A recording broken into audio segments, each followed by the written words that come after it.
My name is Charity, and this is my story. I grew up in rural Kenya. My parents were farmers. I have 4 sisters and 2 brothers. My uncle also lived with us.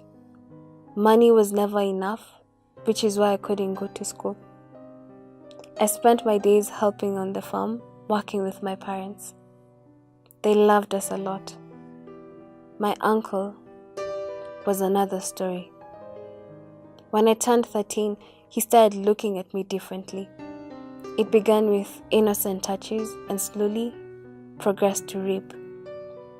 I was too young to fully understand what was happening.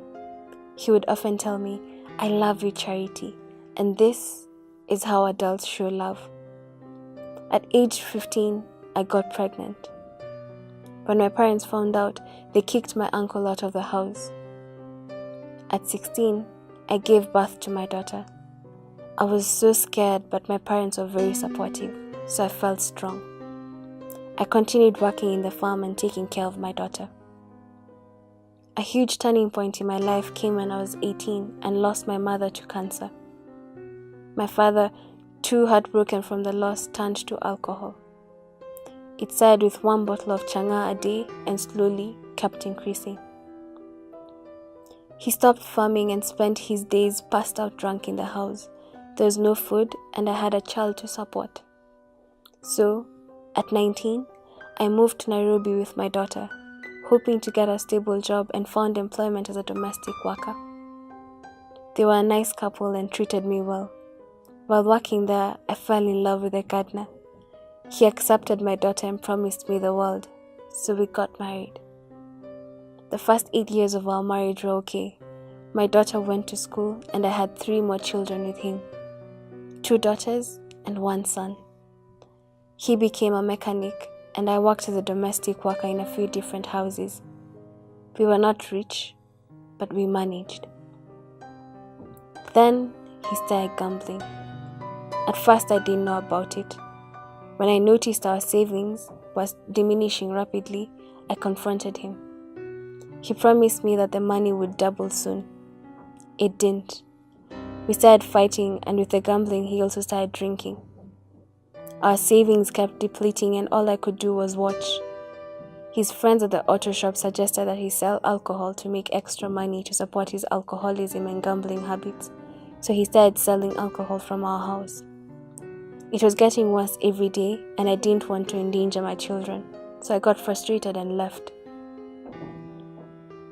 I took my children and my meager savings and started selling fruit and vegetables in a market. Then, my daughter got sick. When I took her to hospital to get checked, she was diagnosed with cancer. My world shattered. I told my ex-husband about it, but he had no money, so he couldn't help. I knew I needed money and I needed it fast. My neighbors were selling changa illegally and making a lot of money. Out of desperation, I decided to start selling it too.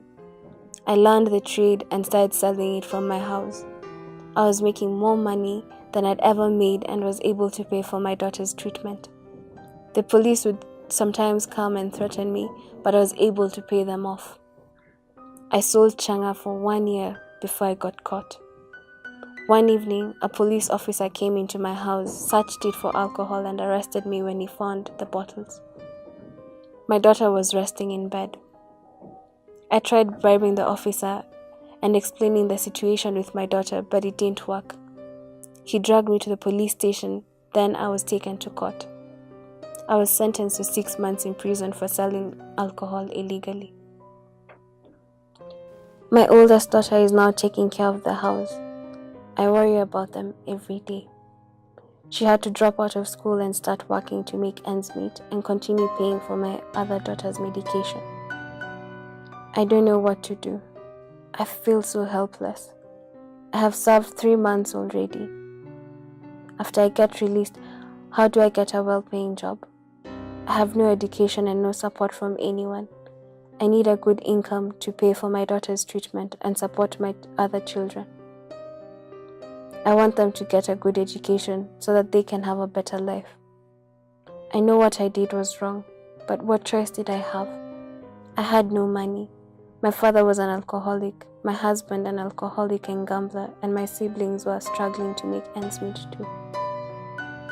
I don't want to do anything illegal because it goes against my beliefs, but I know that when I get released, if I have no other choice, I will be forced back into selling changa or do something else that is unlawful in order to earn money. I really wish I had a way out.